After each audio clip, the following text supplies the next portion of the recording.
third other hostage threats it made. We have another threat here. From Daesh. It's $200 million.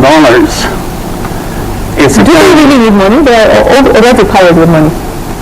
Well, they need money because they have been losing a lot lately. They have been losing all the revenue from the oil.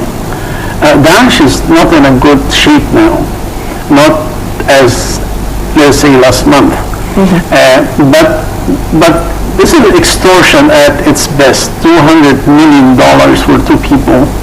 And we know Japan is a rich country, and Japan is shying to make any war or military action against them.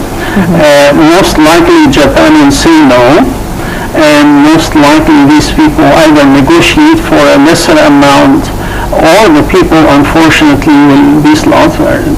But sir, aren't they already funded by Daesh? Secret intelligence by foreign powers? Well, no, the secret intelligence does not give you cash money. They allow you to steal the oil, they allow you to rob banks, they open the door for you from other sources. America will not give any money, cash in your hand. No, they don't play it that way. Daesh did what it's supposed to do, and it's accomplished destiny, let us say. So they are useless now. The people, the agents who joined the intelligence, once his job is over, all he gets is a bullet in the head. And they will let Daesh go to, and because they already accomplished what they want them to do, and now they can have them and finish them. But Daesh has already done what it's supposed to do.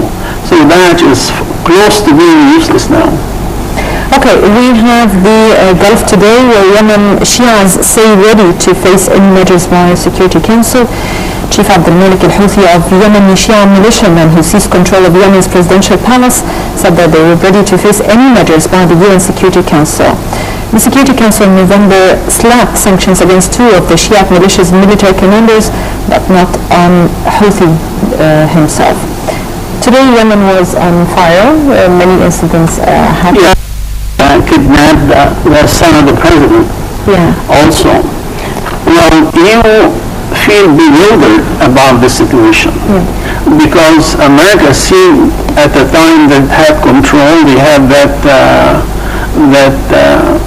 pilotless planes hitting anyone they want by name. And you could tell that America controls every inch in Yemen. And now a lot of things happening, and America is doing nothing, or the West is doing nothing. So it seems what is happening now, unfortunately, to the pleasure of the West. And the reason for that is to allow Iran to gain some power, to have a balance in the Middle East, because the West always wants like a balanced two power fighting each other, and so they can interfere at any time. So I think they will allow the Houthis to gain some power until it goes to a chaos, and then will interfere on their own time. And what about Saudi Arabia? Saudi Arabia now is not, the West is not pleased with Saudi Arabia being standing beside Egypt. So Saudi Arabia is in a poor situation now also. You could see the oil is going down, and they're suffering and hurting, and they are not trying to say, so this is all planned by the West. I mean, they could have done something about oil to raise the barrel value at least to $100, but they didn't. So they want to put Saudi Arabia in a corner until they tame Saudi Arabia or they get over with the regime altogether. But is it in their own benefit that Saudi Arabia will be shaken? Yeah, right now yes.